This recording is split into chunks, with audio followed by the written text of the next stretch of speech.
Hello, my name is Rupachandra. I'll be handling 21 VTC 101T Biochemistry for you. To begin with, Unit 1, Introduction to Biochemistry. The topics to be learnt under this is Introduction, Chemical Bonds, pH, Buffers, Carbohydrates, Proteins, Lipids and Nucleic Acids. So, Introduction to Biochemistry. So, all of you know that biochemistry is the study of structure, organization and function of all living matter. So, to understand about biochemistry, so your biochemical reactions are very important for all the diverse forms of life. So, molecular evolution of biology in 20th century has become the common language of all the biological sciences. So, the topics to be addressed by the biochemists. So, various biochemists have given the biochemistry definitions where they have mentioned the definition of biochemistry in different terms, where they have said that biochemistry is the chemical structure. It deals with the chemical structure of all the components of living matter. And certain biochemists have also identified that biochemistry involves the interactions of all the components that give rise to supramolecular structures, multicellular tissues and organisms. And biochemistry is also found to be dealt with extraction of energy by the living matter from the surroundings in order to maintain alive.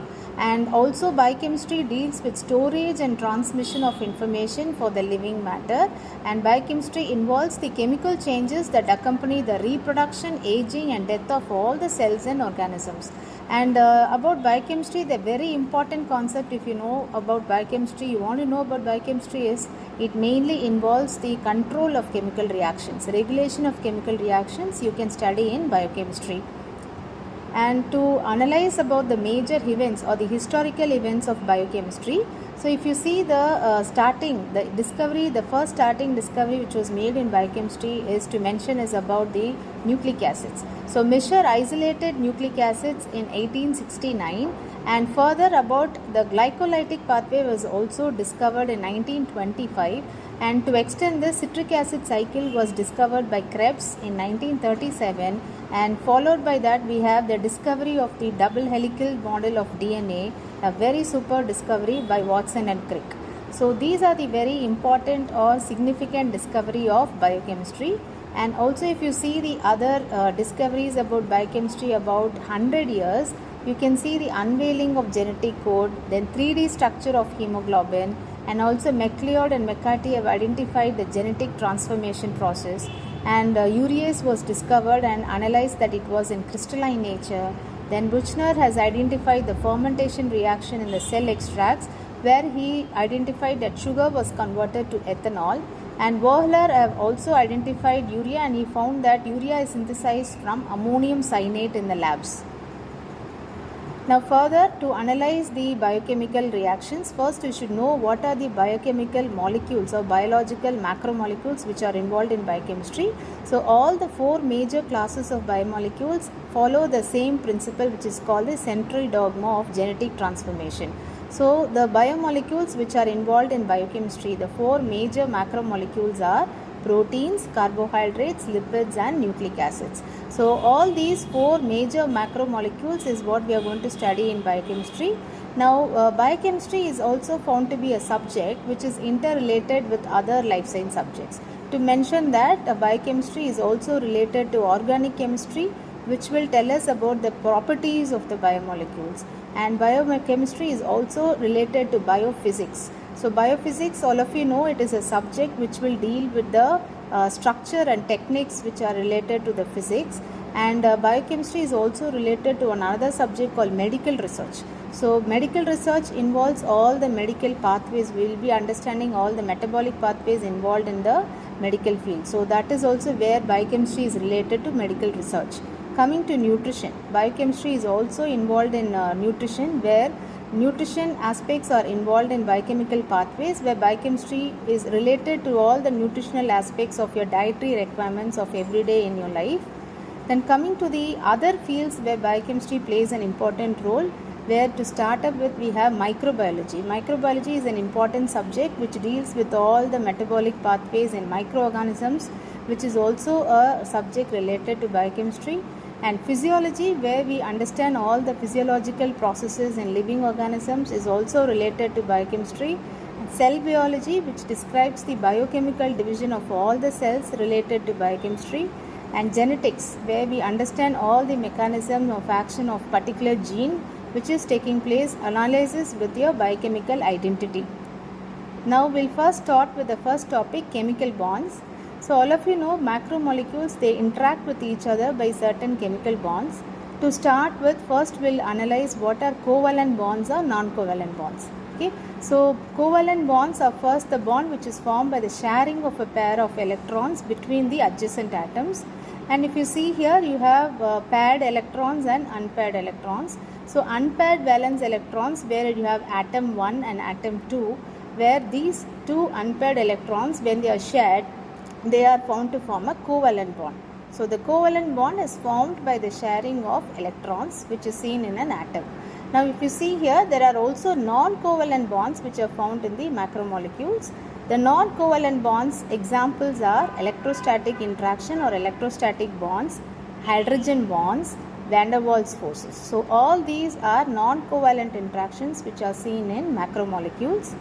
Now we'll see what are non-covalent interactions. So non-covalent interactions between macromolecules are very important in all the living organisms. So if you see here non-covalent bonds, the first one, there are three types of non-covalent bonds: electrostatic bonds, hydrogen bonds and van der Waals forces. So all these three covalent bonds are involved in the biochemical reactions of all your cells. So if you see here, the basic definition of an atom. So the basic unit of matter is going to be atom, and all of you know what atom is made up of. So atom is made up of protons, neutrons and electrons. So protons are positively charged, as you all know about it. Neutrons, they are neutral, they are present in the center of the atom, and electrons are always negative, they are present outside the nucleus. Now coming to what are chemical bonds. So these chemical bonds are the ones which are going to be holding your atoms together firmly. So these atoms are held together strongly by chemical bonds. So these bond formation is formed by electrons which are going to surround the molecules, which are called as valence electrons. Now we'll see what is the mechanism of this covalent bond. So if you see here, covalent bond is formed by when the electrons are shared between the atoms. So they are also called as the strongest bonds in their chemical bond. So these covalent bonds, they are found to be 2 or more in number in a molecule. Now next we will see about ionic bonds. Now ionic bond is formed when one or more electrons are transferred from one atom to the other. So if you see an atom, when it loses an electron, you call it as a positively charged.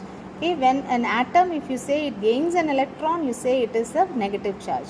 And positive or negatively charged atoms, they are together called as ions. So all the ionic bonds are not found to be very strong. Some would be weak and some would be strong. So ionic bonding, if you see, they are found to be one of the important bonds which are seen in all the macromolecules. Now coming to the next non-covalent bond, which is going to be van der Waals forces. So these van der Waals forces, they are found to be forces which are having the weak forces. So if you see here, sometimes certain atoms, they do have a non-covalent bond which are not found to be very strong. They are found to be very weak. For an example, if you see, they are seen in geckos. So these van der Waals forces are also seen in your lizards which are going to be climbing on the wall, where they are found to have only van der Waals interactions because they have weak interactions.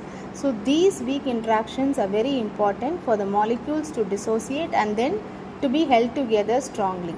So the van der Waals forces are found to be weak bonds, and they are also found to be seen very widely in geckos, where they are the climbing lizards. So these forces help the geckos for climbing ability. They help them for the ability for them to climb over the walls. So that is why we call them that these forces are van der Waals forces. And coming to the hydrogen bonding, so the basic hydrogen bond, all of you know, it is present in water molecule. So water is said to be a polar molecule where it has the hydrogen and oxygen atoms. So if you see, oxygen is negatively charged and hydrogen is positively charged. So the hydrogen bonds are found to be weak and they are classified under non-covalent interactions. Coming to the pH. So next topic we are going to see is about the pH. So all of you know the definition of pH. pH is the unit of measure which will tell us about the acidity or alkalinity of a solution. So it is identified between the scale from 0 to 14. So all of you know, if the concentration of H plus is higher than the OH minus, then you call the given solution to be acidic. And if the OH concentration is higher, then H plus material is found to be basic. So the neutral pH, where both H plus and OH minus ions are found to be equal, you call it as neutral, or the pH 7. Now the pH is found to be derived with an equation. pH is equal to minus log H plus. Now to understand the basic derivations of acid and base concepts, so a scientist called Lowry and Bronsted have identified a concept for the derivation of acid and base. So acids, they are called as proton donor, and bases, they are called as proton acceptor. So a proton is going to be always a hydrogen atom which has lost its electron. So according to Lowry concept, the acid is defined as a proton donor, and according to Lowry, base is defined as a proton acceptor. So if you see the reaction here, a base reacts with an acid to form a conjugate acid and a conjugate base. Now coming to the Henderson-Hasselbalch equation, the acid dissociation constant is given by HA is equal to H plus A minus, where Ka is the dissociation constant, and H plus and A minus divided by HA gives you the total Henderson-Hasselbalch equation, where Ka is defined as the dissociation constant.